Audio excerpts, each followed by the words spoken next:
Stephen A., should the Cowboys be NFC Super Bowl favorites, considering what I just laid out these past 2 weeks? Of course not. Of course not. That is an utterly ridiculous thing to say. Ladies and gentlemen, let me tell y'all something right now. As Pat McAfee and Shannon Sharpe both know, moments are what life is all about. Yeah. You say, Molly, you know this too. Moments are what life is all about. Now, you can troll along, you know what I'm saying? You can cruise along, but then there's a moment in the road, you know, that defines who you are. And that's what we're talking about with the Dallas Cowboys. Let me tell y'all this about Dak Prescott, because it comes down to, I ain't worried about Dallas's defense at all. I know it's elite. I know it's big time. I know they're the best in the business right now. The Dallas Cowboys' defense is elite. But let me give y'all something offensively, because I think y'all need to understand this.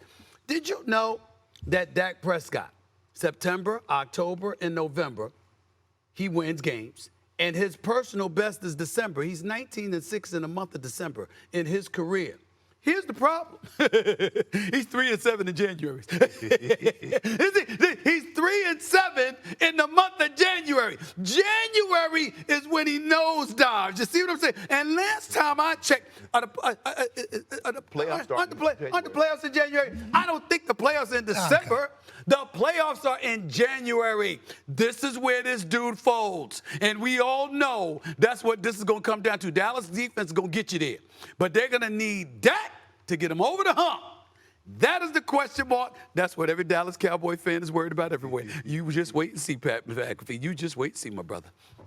Go ahead, P-Mac. Yeah, and I know, and I said this last week, and Unc, I'll let you kind of take a bite at this apple, obviously, after this little thing. Like, I think what Ryan Clark said is very valid here. You know, Ryan Clark's winning Emmys. He's on Monday Night Football Countdown, talking over Scott Van Pelt. He's doing his thing. He's got a big brain. He's talking about Mike McCarthy being in his bag. It does look like it's 2011, Aaron Rodgers, Green Bay Packers, when they would go on to win a Super Bowl against the Pittsburgh Steelers, big Mike McCarthy's hometown. He's a Yinzer through and through. Dak goes 31-38, 255, 2 tuds. Now, he did hit Sauce Gardner right in the chest, which should have been an interception, but the plays are coming in efficiently. CeeDee Lamb seems to be always open. Tony Pollard's going to do his thing. The tight ends are doing it. I think this year is different for Dak Prescott, because I think this year Mike McCarthy is going to be a guy that's going to be able to take him there. Kellen Moore, I got respect for Kellen Moore. Chargers 0-2, okay? Chargers 0-2. Jason Garrett, he's incredible on television. I think he's great on Sunday Night Football on the Countdown Show. I think he's good. Was he the guy that was going to get that? I don't think so. I think Big Mike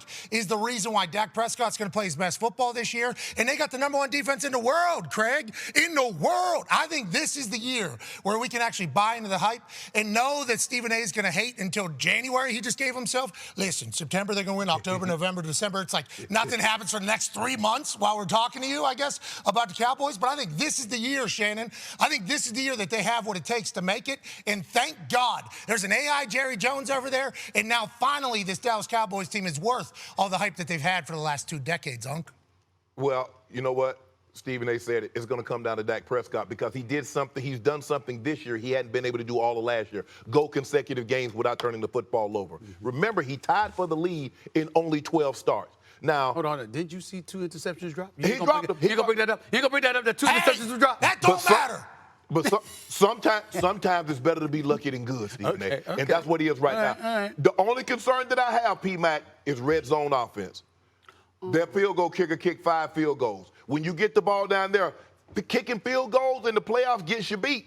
Normally, kicking field goals in the regular season will get you beat. When you get down there with an offense like that, they have an overpowering offensive line. They can run the ball. Pollard can run between tackles. He is very good at running between the tackles for someone his size. They have. Now, I'm surprised that Cook is out now, but Gallup hasn't been more part of the offense. CeeDee Lamb has seemingly taken that next step, said, no, I just don't want to tiptoe. I want to kick the door into that top 10 receivers. And thus far, he's played extremely well. But everything, I don't care how great the doomsday recreated the steel curtain, everything is still going to be predicated on Dak Prescott and his ability to take care of the football. And what we've seen in big moments, Stephen A. said, moments. In those moments, he has come up small. It's a very touching moment right here, because it's only taken Shannon 2 weeks, and already he's sided the brilliance that he's displaying by siding with me. By siding with me. I mean, this is what's important, Pat Mac. P-Mac, here's the deal, man. Here's the deal. I said moments, right? Yeah. But what you don't realize, Pat McAfee, see, I love the fact that you're following First Take. The Pat McAfee show is following First Take because the synergy between us is very important, Pat, because you have to understand what you're doing. You are mimicking and echoing the sentiments of Dallas Cowboy fans everywhere. You're setting them up just the way I want it. You're getting their hopes sky high, the dreams, the aspirations. The Cowboys are going to do it. This is the year. This is what they say every year. But now it's more legit than ever before, which means the crash that is inevitable. I mean, could you imagine the misery of Cowboy fans everywhere? Because Pat McAfee has set them up to believe that this is going to happen, and it's not. Oh, thank you. Thank you, thank you, thank you, P-Mac. I love you, bro. I love it right here. We gonna Stephen be A., on don't you do that to me. This. Don't you do that to me, Stephen A. Don't you say that it's me that is setting these people up, okay? Because I am honored to be following First Take every single day. Me and the boys, we love it. We're honored to be a part of ESPN. But it is just our most recent time here as part of the ESPN family in which the Cowboys have gotten good. Now, for a long time, we on our show on the internet, we were small, tiny, never talked about the Cowboys because the Cowboys weren't worthy of the conversation. This year, I believe they are, just strictly because from top to bottom, it seems like they have it figured out. And I understand Dak Prescott hasn't had those moments in January, but how about the moment when he told Tony Romo to take his ass to the booth? Is that not a big moment? Is that not a big moment to get drafted late in the draft, come in, take over the team, be the leader of the squad, have the pressure of the world put on your shoulders and handle it perfectly? Is that not a moment? Are we just missing all those big-time moments where Dak just showed up and did his thing? Whoa, P-Mac. Yes, that was a moment. But then he got into the playoffs, and then what did he do? $230 million guaranteed, all guaranteed, most ever. Do you think this is the worst contract in NFL history?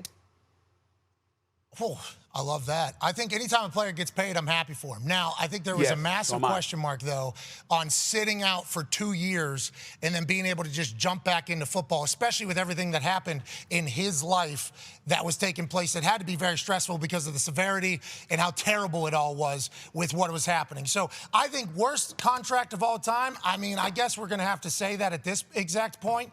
But Deshaun, if he can pick up the pace just a little bit, and we saw some moments last night, he skirted for a first down or two, skirted for a 2-point conversion. He dropped a couple buckets to Amari Cooper. There was a couple moments that we have seen of Deshaun Watson on the football field in the past. Losing Nick Chubb, though, much to what Stephen A. said, where Deshaun needed Nick Chubb. Nick Chubb didn't need Deshaun. That is a massive loss. So $230 million guaranteed. I love it for Deshaun, obviously, for any player to get that type of money.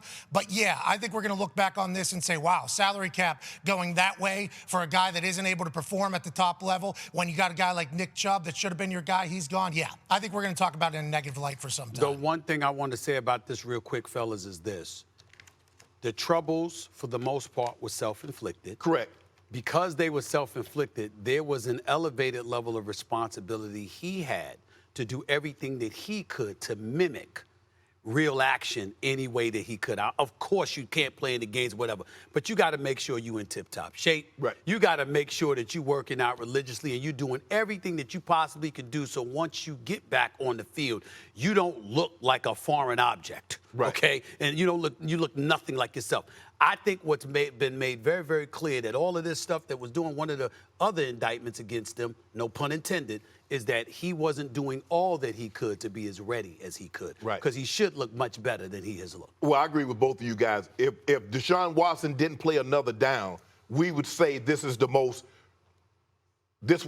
disappointing. This contract is an albatross. But he has time. He does have because time. The thing was, P-Mac, Cleveland didn't have to do anything. He hadn't even started on the contract that the Houston Texans had gave him that had made him one of the highest paid players in the NFL. They added $80+ million when they didn't need to. Yeah. So that goes to show you, given what he was going through back in Houston, they added $80+ million. So that added even more pressure on top of him. In order for him to live this contract down, he's going to have to win some divisions, and he's going to have to take them AFC Championship game or get into a Super Bowl. $230 fully guaranteed, P-Mac. Man, if he doesn't get them to the Super Bowl, absolutely. Unc, remember, though, the Cleveland Browns were ruled out of the Deshaun Watson sweepstakes at the time because they were Cleveland. It was cold. Atlanta and the Saints, I think, were the ones that were in the conversation. And then all of a sudden, Haslam comes over the top with a $230 million guaranteed, and it's like all of a sudden Deshaun Watson, in the middle of everything that was going on terribly, is now the highest paid guy by a long shot, and he's going to Cleveland. Are they going to be able to turn it around? I agree with you, though, there, Unc. I think he does have some time. He does have time to figure it out. But do we believe that's going to take place without Chubb? No. I think that's going to be tough this year at least. And then Ford did play well. Now, if you're going to tell me Ford is going to play moving forward like he played last night against the Steelers, you might be in business because this offense is predicated on play action pass. Fake the ball into his belly, and now we got single coverage outside with Amari Cooper and Peoples-Jones and Njoku. So they have some pieces. But, man, Nick Chubb, 50% of your offense, that is a monumental loss.